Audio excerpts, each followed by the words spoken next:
بسم اللہ الرحمن الرحیم۔ السلام علیکم ناظرین، آپ دیکھ رہے ہیں میرا چینل جس کا نام ہے سیکھ لیتے ہیں۔ آج کی ویڈیو میں ہم بات کریں گے ای سٹیمپ سے متعلق، جو ہم بینک آف پنجاب سے حاصل کرتے ہیں پنجاب میں۔ اب یہ نان جوڈیشل بھی ہو سکتا ہے، جوڈیشل بھی ہو سکتا ہے۔ نان جوڈیشل کون سا ہوتا ہے، جوڈیشل کون سا ہوتا ہے؟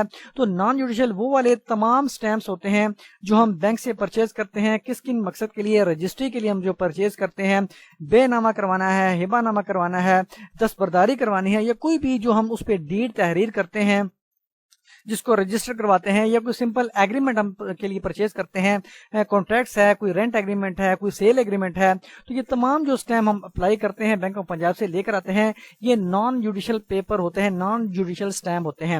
تو جو جوڈیشل سٹیمپ ہوتے ہیں وہ ہم کورٹ فیس وغیرہ کے لیے استعمال کرتے ہیں، ہمیں کورٹ میں یہ جمع کروانے پڑتے ہیں۔ فار ایگزامپل اگر کسی نے کوئی دعویٰ فائل کرنا ہے، کوئی ریکوری کا ہے، یا جس میں کورٹ فیس اپلیکیبل ہے، تو وہ میکسیمم کورٹ فیس اس میں اگر اپلیکیبل ہوئی تو 15,000 روپے کورٹ فیس ہوگی جو عدالت میں جمع کروانی پڑتی ہے، اور اس کے لیے بھی ہمیں بینک آف پنجاب سے اپلائی کرنا پڑے گا۔ بینک آف پنجاب ہمیں ایک پیپر دے گا، وہ ہمیں ایک پیپر دے گا، اسی پہ اماؤنٹ لکھی ہوتی ہے۔ یا کسی نے اگر کوئی ریٹ پٹیشن فائل کرنی ہے تو ایک پٹیشنر کا 500 روپے جو ہے وہ اسے کورٹ فیس ادا کرنی پڑے گی۔ اسی طرح بینک آف پنجاب سے اپلائی کرے گا، اس کو وہاں سے ملے گی۔ اب یہ ہمیں 3 سٹیمپ ملتے ہیں جب ہم نان جوڈیشل سٹیمپ اپلائی کرتے ہیں۔ جو پہلا والا پیج ہوتا ہے اس میں تمام ڈیٹیلز مینشن ہوتی ہے کہ کتنی مالیت کا ہوتا ہے، کتنی مالیت کا یہ سٹامپ پیپر ہے، کس مقصد کے لیے اپلائی کیا ہے، کون فریق اول ہے، کون فریق دوم ہے، کون ڈونر ہے، کون ڈونی ہے، تمام چیزیں مینشن ہوتی ہے، کون پرنسپل ہے، کون ایجنٹ ہے، یا اگر پاور آف اٹارنی کے لیے ہے، اور کتنی مالیت ہے، تمام چیزیں یہاں پہ مینشن، کون سٹامپ پیپر لے کر ہے، ایجنٹ کون ہے، تو یہ تمام چیزیں یہاں پہ مینشن ہوتی ہے۔ اس کے ساتھ ساتھ ہمیں یہاں پہ 2 کنٹینیویشن شیٹس وغیرہ بھی ملتی ہیں۔ یہ دیکھ سکتے ہیں یہاں پہ ای سٹامپ کے نیچے آپ کا کنٹینیویشن شیٹ لکھا ہوا نظر آ رہا ہے۔ اب یہ کنٹینیویشن شیٹ ان کا کیا مقصد ہوتا ہے، اور اگر ہمارے پاس کوئی ایسی تحریر ہے جو کافی لینتھی ہے، ان تینوں سٹیمپ پر پیپر پر نہیں آ سکتی، تو اس کے لیے ہمیں کیا الگ سے اس طرح کی شیٹس حاصل کرنی پڑے گی، یا پھر ہمیں کوئی بلینک پیپر بھی الاؤ ہے؟ تو قانون ہمیں اس کو دیکھنا پڑے گا۔ جو رولز ہیں پنجاب ای سٹیمپ رولز، ان کو ہم پڑھتے ہیں، لیکن ویڈیو کی ڈیپتھ میں جانے سے پہلے ریکویسٹ ہے کہ چینل کو سبسکرائب کریں تاکہ فیوچر کی کوئی بھی ویڈیو جو میں اپلوڈ کروں آپ تک بر وقت پہنچ سکے۔ اس کے ساتھ ساتھ کسی بھی ویور نے کوئی بھی سروسز لینی ہے، وہ ویزا ریلیٹڈ میٹر ہے، وہ ٹرانسلیشن سروسز ہے، یا لیگل ڈرافٹنگ ہے، تو گیون نمبر 0303 58299007 پر واٹس ایپ کر سکتا ہے۔ تو مین ٹاپک کی طرف چلتے ہیں۔ یہ ہمارے سامنے ہے the Punjab e stamp rules 2016 ہے۔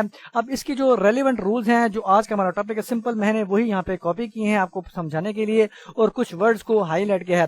سب سے پہلے ہمیں جو ڈیفینیشن جو اس کی یہاں پہ دیے گئے ہیں، ڈیفینیشن کلاز وغیرہ، اس میں جو کنٹینیویشن شیٹ ہے اس کا کیا مطلب ہے؟ تو کنٹینیویشن شیٹ کا مطلب یہ ہے بلینک پیپرز۔ اس کو میں بولڈ کر دیتا ہوں، اور سیکیورٹی فیچر کو بھی میں نے آلریڈی ہائی لائٹ کر دیا ہے، بولڈ کر دیا ہے۔ اب یہ بلینک پیپر ہوتے ہیں، یہ دیکھ سکتے ہیں یہاں پہ تو ایک سٹیمپ وغیرہ جو ہے درج ہے، اس پہ ٹھپا لگا ہوا ہے، لیکن جو باقی 2 سٹیمپ پیپر ہیں وہ بلینک ہیں۔ تو یہ بلینک ہوتے ہیں، ان کو بلینک پیپر کہا جاتا ہے۔ اور یہاں پہ لکھا ہوا ہے security features, having security features, یعنی اس کا مطلب ہے اگر پڑھنے سے دیکھیں تو یہ معلوم ہوتا ہے کہ ان میں بھی سیکیورٹی فیچرز ہوتے ہیں۔ جو پہلا والا پیج ہوتا ہے اس میں تو ہوتے ہی ہوتے ہیں، لیکن جو دیگر والے 2 سٹیمپس ہوتے ہیں، ایڈیشنل کنٹینیویشن شیٹس ہوتے ہیں، اس میں بھی سیکیورٹی فیچرز ہوتے ہیں attached with the e stamp issued by an ex officio vendor. Ex officio vendor کو بھی دیکھ لیتے ہیں کہ ایکس آفیشو وینڈر کون ہوتا ہے۔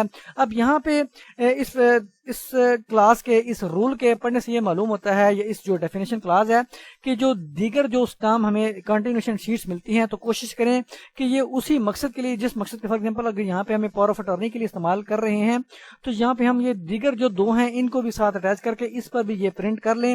یہ نہیں کہ اگر پاور آف اٹارنی ہمیں یہ پہلا پیج ہم پاور آف اٹارنی کا استعمال کریں، دوسرا بھی پاور آف اٹارنی کا استعمال کر لیں، جو دیگر شیٹ ہے وہ کسی اور مقصد کے لیے استعمال کر لیں، کوئی سیل ڈیڈ کا استعمال کر لیں۔ بظاہر تو ہمیں کوئی نظر چیز نہیں آتی کہ اس میں کوئی سیکیورٹی فیچر ہیں، بلکہ جو کنٹینیویشن شیٹس وغیرہ ہیں، لیکن جو پہلا والا ہے اس میں تو ہمیں کافی ساری چیزیں کوڈ وغیرہ یہاں پہ نظر آتے ہیں، تو اس کا مطلب ہے یہ تو ہے ہی ہے، لیکن اس میں کنفرم نہیں، لیکن پڑھنے سے ہمیں معلوم ہوتا ہے کہ اس میں سیکیورٹی فیچرز اٹیچ ہوں گے۔ اب چلتے ہیں نمبر آف شیٹس کے بارے میں، کہ ہمیں جو 2 ایکسٹرا شیٹ جاری کی جاتی ہیں in case of non judicial e stamp the ex officio. یہ رول 8 ہمیں بتاتا ہے the Punjab e stamp rules 2016 کا۔